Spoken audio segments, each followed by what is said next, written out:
kanker yang terjadi di tulang yang berasal dari tulang itu sendiri kita sebut dengan kanker tulang primer. Kanker yang terjadi di tulang tapi berasal dari organ lain itu kita sebut dengan kanker tulang sekunder ataupun kanker tulang metastasis. Karena kanker itu terjadi di tulang, sel kanker itu pertama akan melakukan perusakan pada tulang, sehingga kalau tulangnya rusak, gejala awalnya adalah nyeri. Nah, kalau misalnya kadang-kadang itu tidak diobati, bisa saja terjadi patah spontan. Kenapa? Karena tulang yang tadi dirusak sudah tidak kuat atau keropos. Jadi kalau udah ada nyeri plus benjolan, itu harus lebih waspada lagi. Ini berarti bukan sesuatu yang biasa. Nah, yang sering terjadi biasanya kalau ada benjolan, ada nyeri, terus dibawa ke tukang pijat. 3, 2, 1. Gelombang suara kami akan meningkatkan kesehatanmu. Halo Sobat Sehat Sutomo, berjumpa lagi di acara podcast, kanal informasi dan edukasi Sutomo. Saya Twindy Arasati, hari ini senang banget sudah ada narasumber kami yaitu Dr. Muhammad Hardian Basuki, spesialis ortopedi traumatologi dan subspesialis onkologi ortopedi rekonstruksi konsultan. Selamat datang dokter di acara podcast. Terima kasih sudah menyempatkan waktu, Dok. Selamat datang, Assalamualaikum. Waalaikumsalam warahmatullahi wabarakatuh. Nah, untuk hari ini kita akan ngebahas tentang Hari Kanker Tulang Sedunia. Dan mungkin langsung aja ya, karena sudah banyak yang menanti, Dok. Sudah banyak juga pertanyaan-pertanyaan yang sering timbul di masyarakat. Nah, mulai dari yang pertama dulu, Dok. Sebenarnya kanker tulang itu apa sih? Jadi kalau kanker tulang secara umum kita bisa membagi dua ya. Kanker yang terjadi di tulang yang berasal dari tulang itu sendiri kita sebut dengan kanker tulang primer. Ada juga namanya kanker yang terjadi di tulang tapi berasal dari organ lain. Itu kita sebut dengan kanker tulang sekunder ataupun kanker tulang metastasis. Nah, biasanya kanker tulang primer ini itu yang memang fokus di dalam penanganan kita. Dan dia adalah pasien-pasien dalam rentang usia yang cukup muda. Oke, Dok. Nah, tadi sudah disebutkan kanker tulang primer atau yang berasal dari tulang itu sendiri dan kanker tulang yang sekunder yang berasal dari organ lain. Kalau jenis kanker tulang ini, Dok, yang mana yang paling sering dokter temukan di keseharian, Dok? Jadi berdasarkan data ya di dunia, kanker tulang primer itu ada 3 terbanyak. Yang pertama adalah kanker tulang yang namanya osteosarkoma, yang kedua adalah sarkoma Ewing, dan yang ketiga adalah kondrosarkoma. Nah, ketiganya berasal dari tulang, yang terakhir berasal dari tulang rawan. Nah, ini adalah urutan terbanyak pada kanker tulang yang primer yang terjadi pada manusia, terutama mengenai usia dekade 1 sampai 2. Jadi kalau di rentang usia antara usia 0 sampai 20 tahun, usia anak-anak dan remaja. Itu 3 yang paling sering ya, Dok ya. Ya. Kalau untuk orang dewasa, Dok, kira-kira adakah kanker tulang yang lebih umum ditemukan pada orang dewasa atau dewasa tua, dewasa lanjut, Dok? Yang nomor 3, kondrosarkoma biasanya banyak terjadi pada usia di atas 50 tahun. Atau yang saya sebutkan tadi dengan kanker tulang sekunder atau metastasis, umumnya terjadi pada usia di atas 50 tahun. Biasanya pasien-pasien yang sudah ada kanker sebelumnya, terbanyak adalah kalau pada wanita, kanker payudara, kemudian kanker gondok ya atau tiroid, dan kanker paru-paru. Sedangkan pada lelaki, kanker prostat, kemudian kanker tiroid, dan kanker paru. Itu yang banyak menyerang ke tulang. Banyak yang menyebar ke tulang ya, Dok, nantinya ya, Dok. Nah, ini sering sekali juga ditanyakan, sebenarnya gejala awal yang timbul kalau orang ini mengidap kanker ini apa, Dok? Kanker tulang spesifiknya, Dok. Oke, jadi karena kanker itu terjadi di tulang, sel kanker itu pertama akan melakukan perusakan pada tulang. Sehingga kalau tulangnya rusak, gejala awalnya adalah nyeri. Nah, nyeri itu bisa muncul sebagai tanda awal. Namun kebanyakan orang Indonesia, kalau nyeri-nyeri atau pegel-pegel atau linu-linu, dianggap mungkin kecapean atau hal-hal yang lain, tidak waspada. Nah, kalau dia sudah berkembang lagi, tumor itu atau sel kanker itu akan membentuk kelompok dan membentuk massa ataupun benjolan. Sehingga nanti ada benjolan, ada nyeri. Nah, ini sudah semakin jelas lagi. Artinya kita sudah tidak dalam diagnosis awal. Kalau sudah ada benjolannya kelihatan berarti kan sudah lanjut. Nah, kalau misalnya kadang-kadang itu tidak diobati, bisa saja terjadi patah spontan. Kenapa? Karena tulang yang tadi dirusak sudah tidak kuat atau keropos. Sehingga bisa terjadi patah spontan, misalnya ketika mau berjalan terus patah, atau ketika mau mengangkat benda ringan, mau ambil minum, tangannya patah, bisa terjadi seperti itu. Jadi patah spontan meskipun nggak ada trauma hebat ya dok ya, nggak ada benturan hebat gitu. Iya. Nah tadi dok membicarakan tentang nyeri, banyak sekali masyarakat yang merasa kalau nyeri-nyeri seperti ini hanya pegal linu aja. Ada nggak sih dok karakter spesifik yang bikin kita beneran harus waspada dan pergi ke dokter? Ini nyerinya sepertinya sudah mulai mencurigakan nih dok, atau mengganggu dok, seperti apa sih dok? Ya, jadi kalau misalnya kita nyeri tanpa sebab ya, kalau misalnya habis kebentur nyeri, itu kan wajar ya, Iya, dok. ada penyebabnya. Tapi tiba-tiba nyeri, terutama di daerah sekitar sendi ya. Kalau kanker tulang primer atau osteosarkoma itu banyaknya di sekitar lutut dan juga pinggul atau bahu. Jadi kalau misalnya hati-hati ada remaja atau anak-anak mengeluh nyeri di sekitar lutut, pinggul atau bahu, maka sebaiknya diinvestigasi lebih lanjut.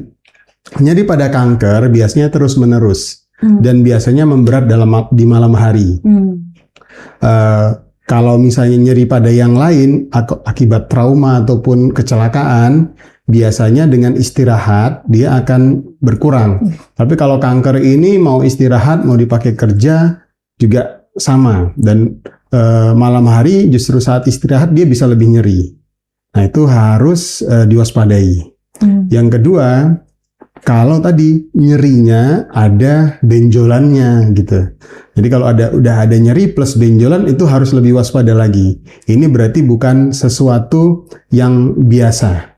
Nah, yang sering terjadi biasanya kalau ada benjolan, ada nyeri, terus dibawa ke tukang pijat. Ya, itu lazim ya dok ya. Nah, ya. Nah, itu yang sering terjadi dan kami temui. Mayoritas pasien-pasien yang datang berobat, ada memang riwayat nyeri dan benjolan sebelumnya, dan dibawa pertama pertolongannya ke tukang pijat.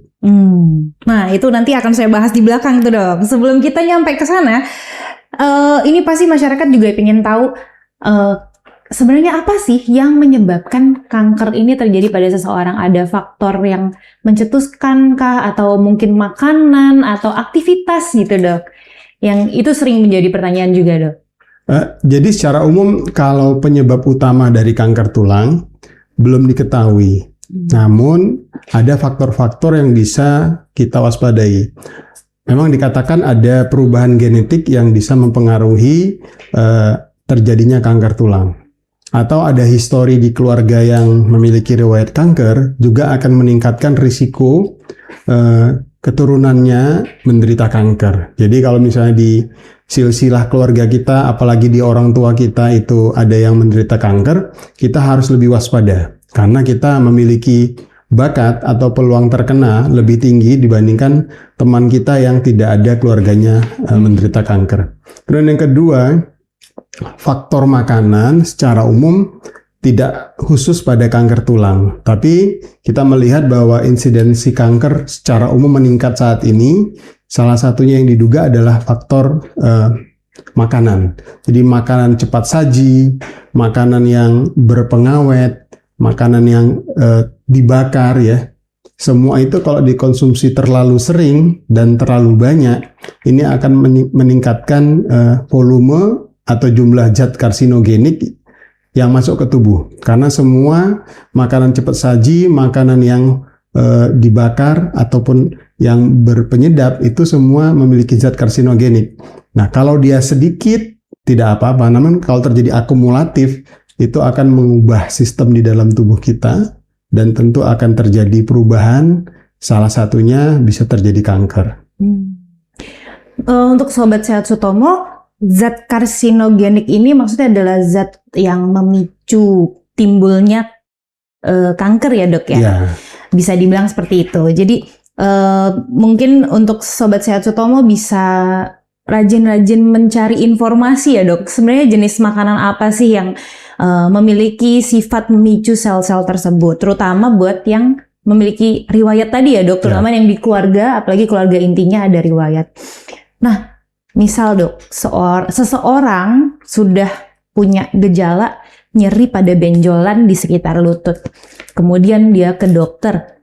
Apa sih yang akan seorang dokter ini lakukan? Bagaimana seorang dokter ini mendiagnosa si penyakit? Jadi si pasien ini punya bayangan, oh nanti saya kalau ke dokter saya akan dilakukan pemeriksaan ini gitu dok. Kira-kira apa ya dok? Oke, jadi secara umum kalau kanker tulang, pemeriksaan yang akan dilakukan adalah meliputi 3 hal. Pemeriksaan darah, pemeriksaan radiologi atau ronsen, dan satu lagi kemungkinan pemeriksaan biopsi atau pemeriksaan pengambilan sampel jaringan. Nah, dari pemeriksaan darah ini kita bisa melihat salah satunya marker atau pertanda dari kanker itu. Tidak hanya pada kanker tulang, tapi juga pada kanker-kanker yang lain, ada yang namanya tumor marker atau pertanda keganasan. Kalau dia meningkat, biasanya kemungkinan peluang atau risikonya dia kanker itu tinggi. Atau biasanya pada pasien sudah menderita kanker, lab itu akan meningkat penanda tumor. Yang kedua, radiologi. Karena ini di tulang, maka akan wajib kita lakukan pemeriksaan ronsen. Pemeriksaan ronsen adalah pemeriksaan standar awal untuk melihat kerusakan tulang yang terjadi. Apakah melibatkan hanya satu tulang atau banyak tulang? Apakah juga melibatkan sendi? Dan apakah kerusakan pada tulangnya itu sudah cukup parah atau masih di awal? Nanti setelah misalnya dari pemeriksaan ronsen itu sangat mendukung ke arah kanker tulang karena ada tanda-tanda yang mudah dikenali oleh dokter, maka kita lanjutkan pemeriksaan tahap lanjutan, yaitu pemeriksaan untuk menentukan stadium. Nah, untuk menentukan stadium itu dapat dilakukan dengan 2 cara. Stadium lokal ataupun stadium sistemik atau seluruh tubuh.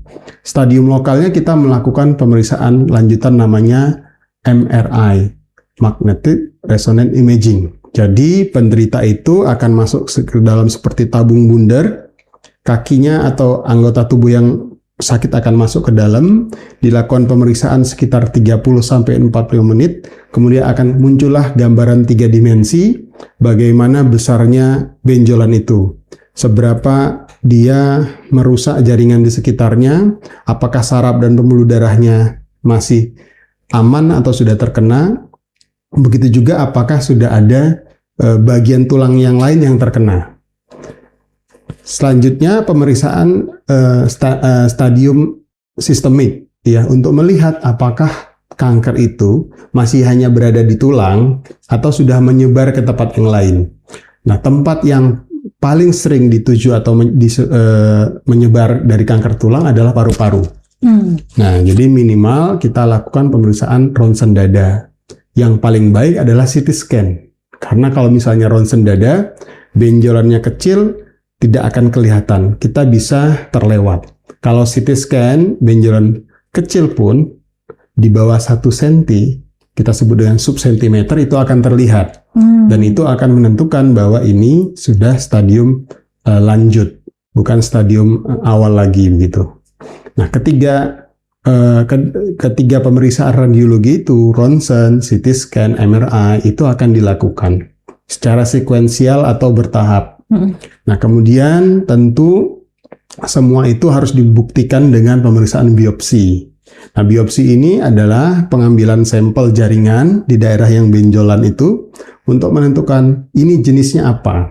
Karena osteosarkoma, Ewing sarkoma, kondrosarkoma ini berbeda nanti tata laksananya, pengobatannya. Contohnya kalau itu kondrosarkoma, tidak bisa dikemo, obatnya hanya operasi. Tapi ketika ini adalah satu osteosarkoma atau sarkoma, pengobatan kemoterapi dapat dilakukan dan memberikan respon yang baik. Jadi 3 itu harus kita lakukan untuk menegakkan diagnosis pasti pada kanker tulang. Ya.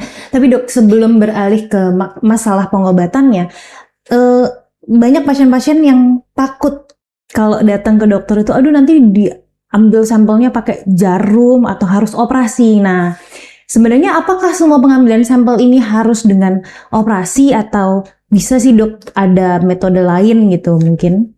Jadi metode pengambilan sampel atau biopsi itu ada levelnya. Level yang paling ringan adalah namanya fine needle aspirasi biopsi atau aspirasi jarum halus. Jadi dengan pakai jarum suntik, disedot, kemudian diperiksa.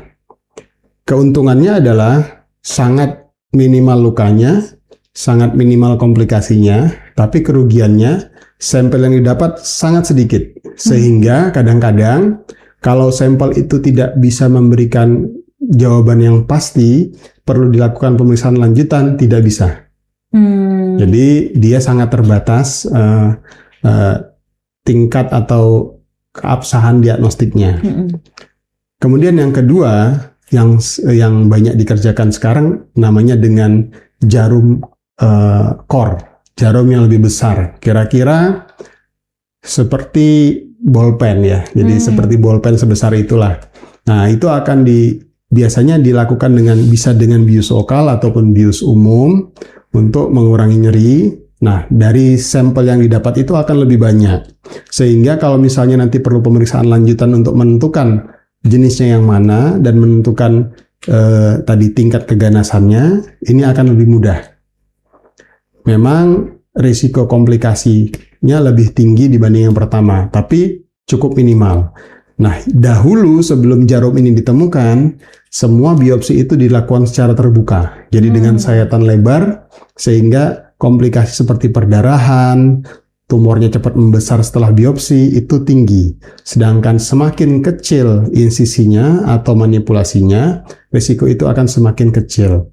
Secara umum sekarang kita sudah meninggalkan metode yang terakhir tadi, kita sudah berkembang di metode yang kedua, yaitu menggunakan jarum yang besar. Sedangkan yang jarum kecil, ini hanya akan bisa nilainya berguna pasti ketika dilakukan oleh orang yang sangat ahli dan dibaca oleh orang yang sangat ahli, begitu. Jadi di beberapa center seperti di Sutomo ini, kadang-kadang kita masih melakukan biopsi jarum halus tadi, dan kita masih bisa mendapatkan hasil, tidak perlu sampai ke jarum yang besar. Tapi ketika biopsi yang jarum halus tidak bisa mendapatkan solusi, kita harus naik ke level selanjutnya, yaitu dengan jarum yang lebih besar. Oke, baik dok. Dan ini pertanyaan berikutnya ini seringkali ditanyakan oleh mungkin para penderita ya dok ya. Kalau memang sudah terdiagnosa kanker tulang, seberapa besar peluang untuk sembuh, dikatakan sembuh gitu loh? Itu pertama tergantung dari stadium dan jenisnya. Ya. Jadi secara umum kalau kita bisa mendiagnosis kanker tulang secara dini dan melakukan tata laksana atau pengobatan yang cepat dan komplit, angka harapan hidupnya pada osteosarkoma itu bisa sekitar 70-80%. Jadi kalau ditemukan di stadium awal, diobati dengan komplit ya, pengobatannya ada kemo, ada operasi, dua-dua harus dilakukan nih, tidak boleh pilih salah satu ya. Maka dalam 5 tahun ke depan, dari 100 yang diobati, sekitar 70-80 bisa reunian ketemu. Ya gitu. Tapi kalau misalnya dia datang dalam stadium yang lanjut, sudah ada penyebaran di paru-paru, angka ini menurun drastis di angka 30% sampai 35%. Nah, artinya hanya sepertiga peluang kesembuhannya ketika itu sudah ditemukan dalam stadium lanjut. Begitu juga dengan yang Ewing sarkoma, tidak jauh berbeda, memang angkanya ya sekitar antara 70-80 dan 30-35. Nah, yang kondrosarkoma sendiri, karena ini pengobatannya hanya operasi, maka kadang-kadang dia angka harapan hidupnya itu kalau dia yang tingkat keganasannya rendah itu tinggi, jadi namanya low grade atau kanker dengan tingkat keganasan rendah itu bisa tinggi. Tapi kalau dia tingkat keganasannya tinggi, kanker dengan tingkat keganasan tinggi ini bisa sekitar 60-70%. Gitu. Tadi sempat disebutkan juga dok mengenai kemoterapi, terus harus operasi. Nah, sebenarnya metode pengobatan kanker ini seperti apa sih dok? Apakah seorang pasien bila didiagnosa kanker tulang harus melewati operasi, kemoterapi, radioterapi, atau ada terapi-terapi yang lainnya ini dok? Nah, seperti apa sih dok? Ya, jadi kanker tulang itu termasuk dalam kelompok kanker solid atau kanker jaringan yang keras. Ya. Pada kanker jaringan keras atau solid ini, secara umum pengobatan utamanya adalah operasi, karena sangat dimungkinkan diangkat. Berbeda dengan leukemia, ya. Leukemia itu kan terjadi mengenai seluruh tubuh ya, dan dia tidak mungkin kita ambil gitu, sehingga pengobatannya adalah kemoterapi. Sedangkan pada kanker jaringan yang solid ini, pengobatan utamanya sebenarnya adalah operasi. Namun kita memiliki senjata tambahan, yaitu kemoterapi dan radiasi. Apa gunanya kemoterapi? Nah, kemoterapi ini biasanya kita lakukan dua tahap ya. Tahap pertama adalah praoperasi sebagai neoadjuvan istilah medisnya ya, atau pasca operasi atau kita sebut dengan istilah medisnya adjuvan. Nah, preoperasi biasanya dilakukan 3 siklus dan pasca operasi 3 siklus. Apa gunanya di kemo? Pertama, untuk membunuh atau mencegah penyebaran. Kadang-kadang saat kita mendiagnosis awal belum kelihatan, tapi tidak ada yang tahu kalau memang sudah ada bibit-bibit yang menyebar di tubuh kita. Karena pada prinsipnya kanker itu penyakit yang menyerang seluruh tubuh, gitu ya. Tapi dia berpusat dari salah satu organ. Yang kedua, untuk merangsang terjadinya kerusakan pada sel kankernya. Sehingga harapannya kalau dilakukan kemoterapi sebelum operasi, tumornya bisa lebih menciut, lebih mengecil. Itu akan memudahkan kita saat operasi untuk mengangkat tumornya menjadi lebih bersih. Nah, kemudian operasi. Nah, operasi ini adalah tindakan utamanya. Operasi harus dilakukan sebersih mungkin. Jadi kalau kita mengangkat kanker itu, kita harus melakukan operasi eksisi atau pengangkatan yang luas. Kita harus mengangkat sel kanker itu beserta jaringan sehat di sekitarnya. Jadi kalau bisa tidak tersentuh atau kankernya tidak terbuka. Ini akan mencegah atau mengurangi risiko penyebaran atau kontaminasi pada daerah sekitar operasi. Sehingga kalau nanti operasinya tidak bersih, komplikasinya adalah kambuh. Tumornya kambuh, ya. Namun biasanya kalau operasinya bersih, tumornya kambuhnya menjadi lebih kecil peluangnya. Begitu juga peluang penyebarannya menjadi lebih kecil.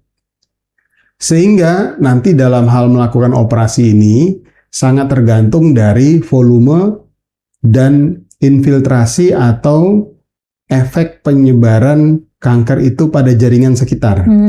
Nah, data yang dibutuhkan adalah MRI atau tadi yang saya sebutkan yang bisa masuk tabung bundar itu. Jadi kita bisa melihat secara 3 dimensi bagaimana kankernya. Seberapa banyak tulang yang harus diangkat supaya ini bersih. Seberapa panjang tulangnya, berapa banyak otot yang harus kita buang supaya tumornya ini tidak terkontaminasi, dan apakah saraf dan pembuluh darahnya masih bisa diselamatkan. Ketika kita masih bisa menyelamatkan saraf dan pembuluh darah, kita bisa melakukan operasi pengangkatan tulang, operasi pengangkatan kanker tulang dengan menyelamatkan anggota geraknya. Jadi kalau misalnya di lutut, dia nanti setelah tumornya diangkat tetap masih punya kaki. Ya. Iya dok. Jadi operasi penyelamatan kaki. Nah, tentu daerah yang tadi diangkat itu akan dilakukan rekonstruksi dengan berbagai cara.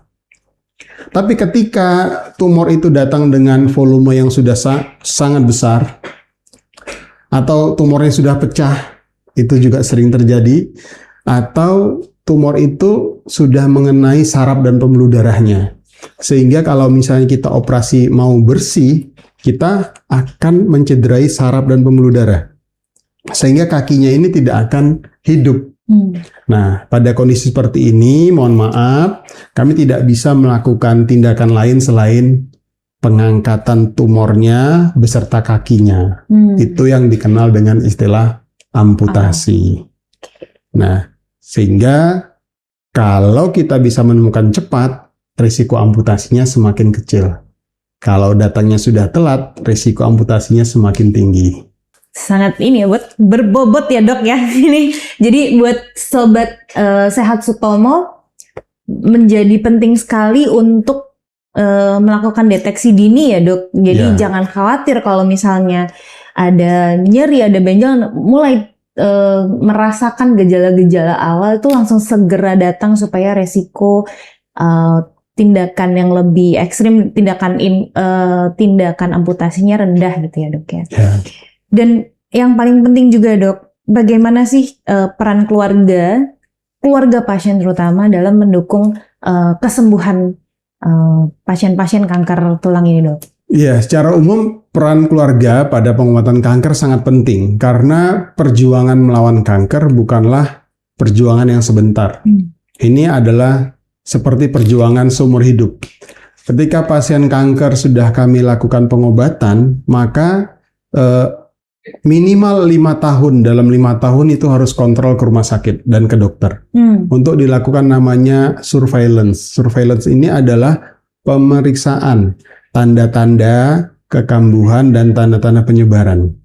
Sama, kalau tadi kambuh atau menyebar dideteksi dini, kemungkinan kita obatinya, kesembuhannya akan lebih baik.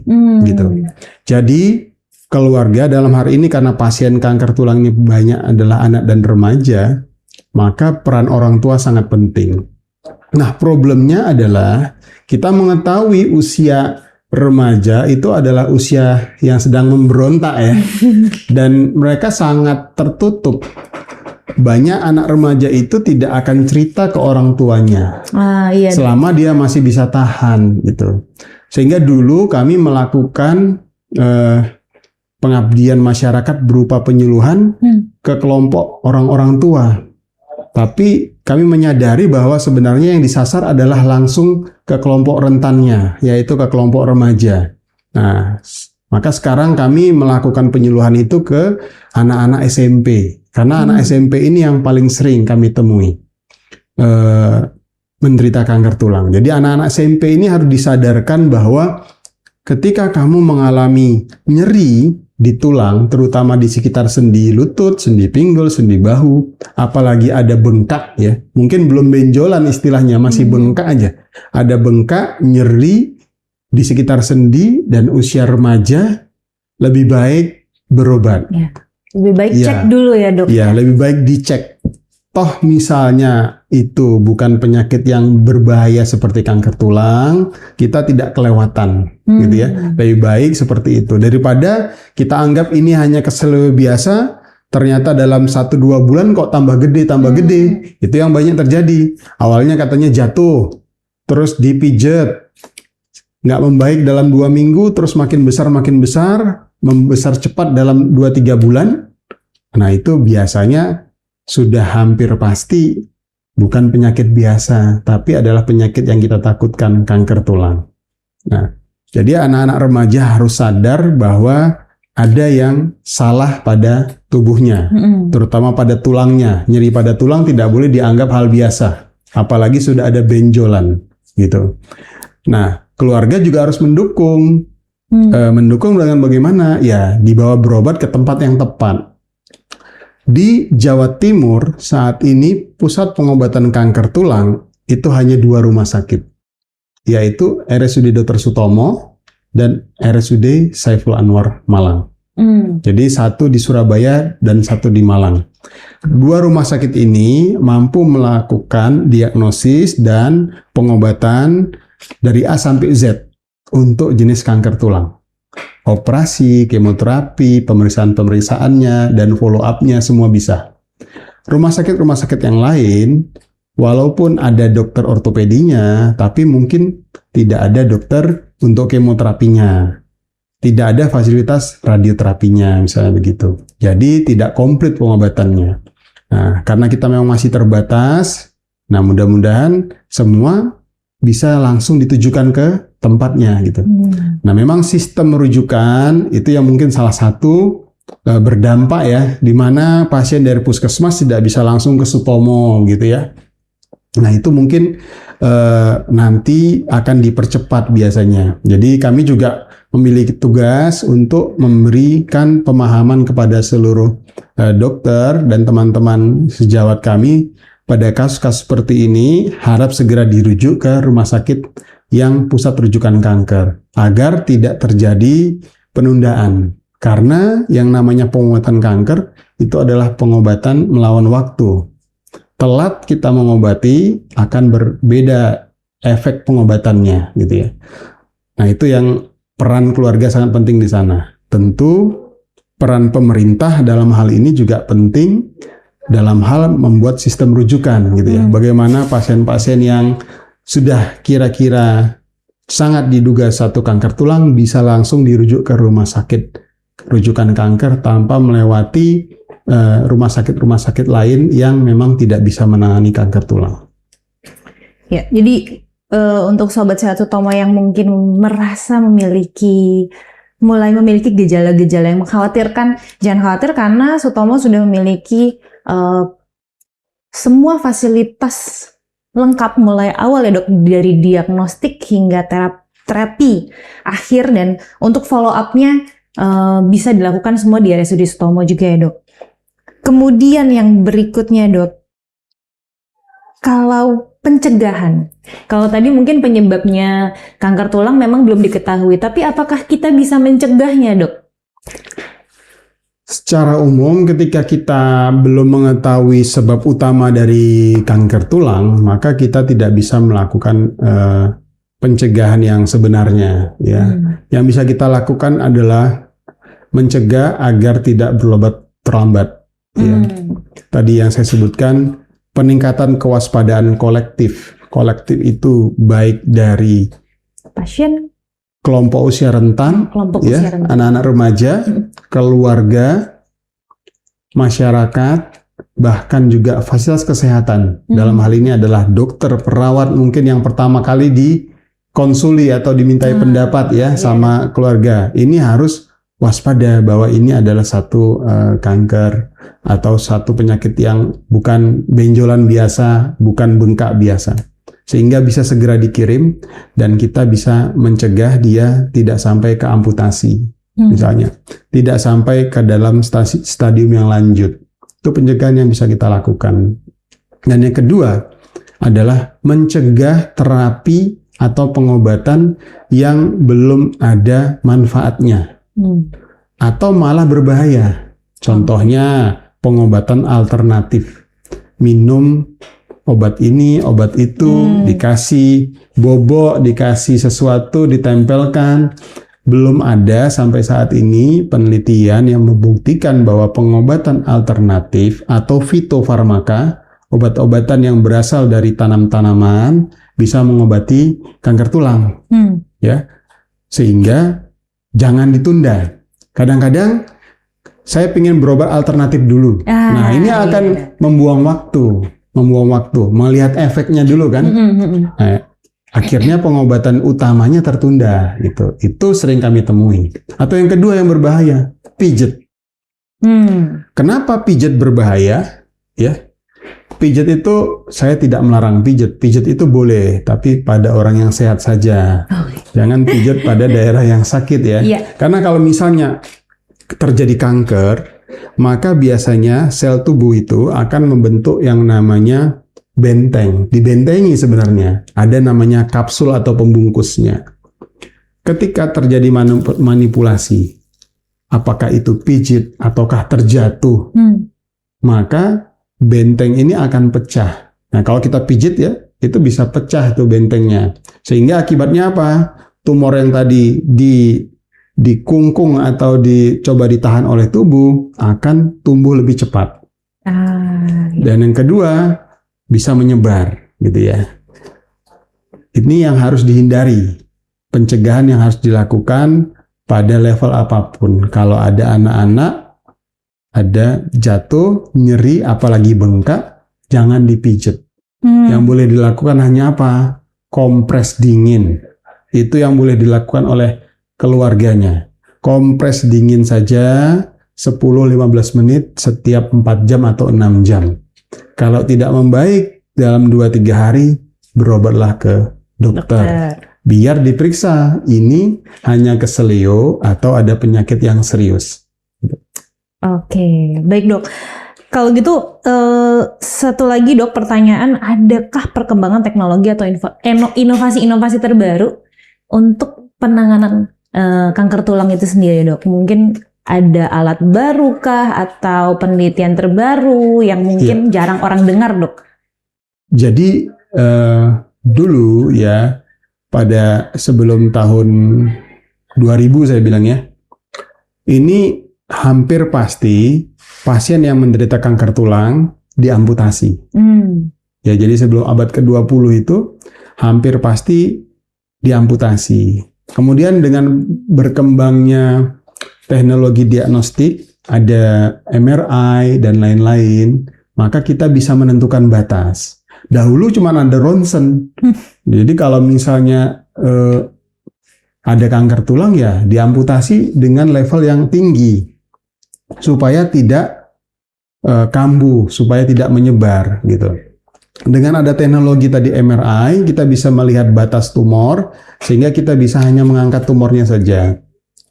Kemudian yang dulu, kalau misalnya ini tulangnya sudah diambil kan bingung mau diganti dengan apa gitu ya.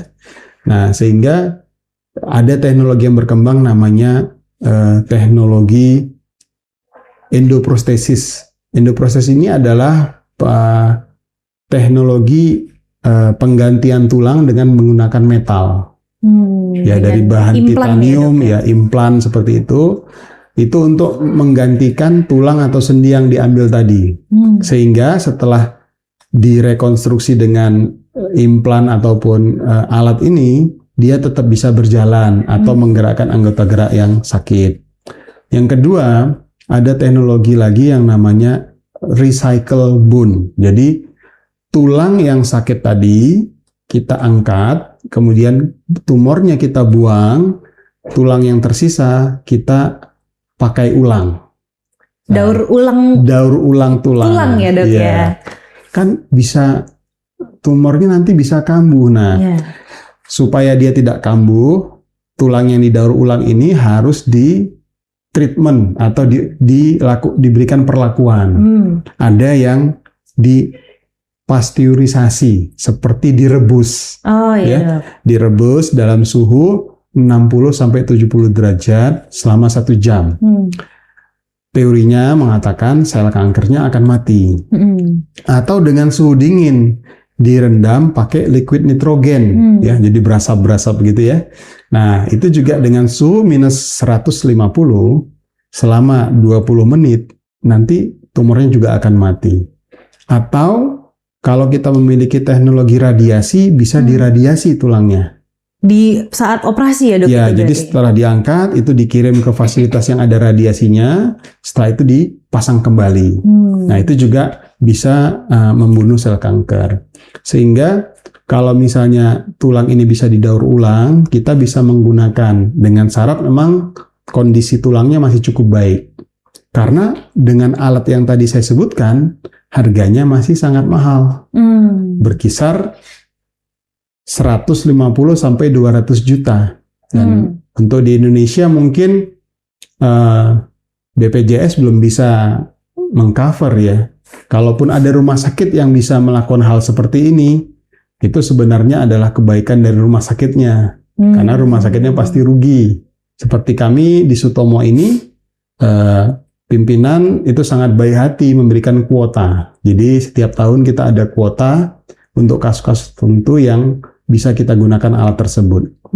Tapi mayoritas kami menggunakan teknik yang tadi daur ulang, sehingga tidak membutuhkan biaya yang sangat besar, namun tetap masih bisa menggunakan anggota gerak yang tadi sakit. Oke, nah dok, masuk ke segmen berikutnya. Ini mitos atau fakta. Jadi pasti banyak sekali Sobat Sehat Sutomo yang bertanya-tanya. Jadi ini banyak banget isu-isu atau biasa di forward di grup WhatsApp keluarga itu dok. Nah ini tuh bener nggak sih gitu ya dok ya? Boleh ya dijawab ya dok. Ini mungkin tadi udah sempet termention sebenarnya kalau ada nyeri atau benjolan boleh dipijat atau enggak dok? Mitos atau fakta itu dok? Iya, benjolan tidak boleh dipijat. Ya, jadi kalau kita mengalami nyeri, benjolan, bengkak, sebaiknya tidak dipijat. Walaupun bukan kanker.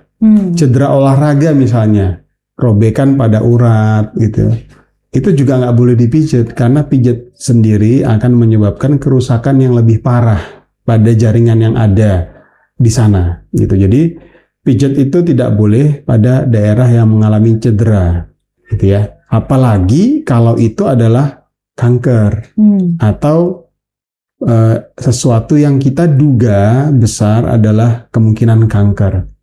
Yang saya sebutkan tadi, penyebaran dan tumor yang bertumbuh dengan cepat adalah risikonya. Kemudian, dok, mitos atau fakta bahwa semua pasien kanker tulang itu akan diamputasi?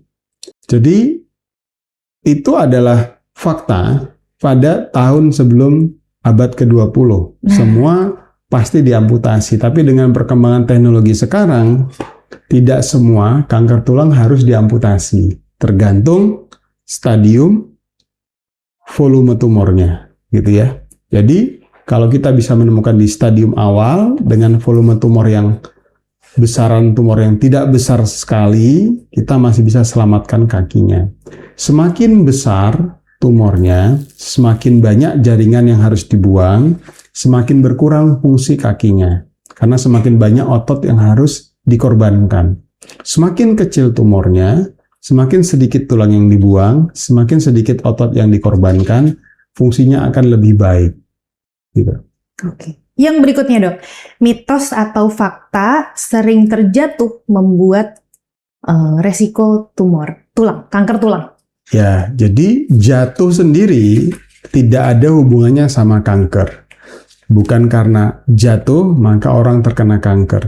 Tapi biasanya sudah ada sebenarnya bibit-bibitnya di situ. Ketika jatuh atau cedera sama seperti pijat, dia akan membuka barier ataupun pelindung yang dibuat oleh tubuh terhadap sel kanker dan sel kankernya akan berkembang lebih cepat. Termasuk tadi misalnya pasien itu mengalami tindakan ya. Jadi misalnya oh ini dikira patah biasa, ternyata dioperasi, setelah operasi tambah gede, nah itu bisa. Jadi sesuatu yang dikira biasa, ternyata kanker, dia akan bertambah besar kalau kanker itu tidak diangkat secara utuh. Baik dok, nah mungkin dari dokter sendiri apakah ada pesan yang mau disampaikan kepada masyarakat, kepada Sobat Sehat Sutomo, dalam rangka memperingati Hari Kanker Tulang Sedunia? Oke, baik. Sobat Sehat Sutomo, 11 April nanti adalah Hari Kanker Tulang Sedunia.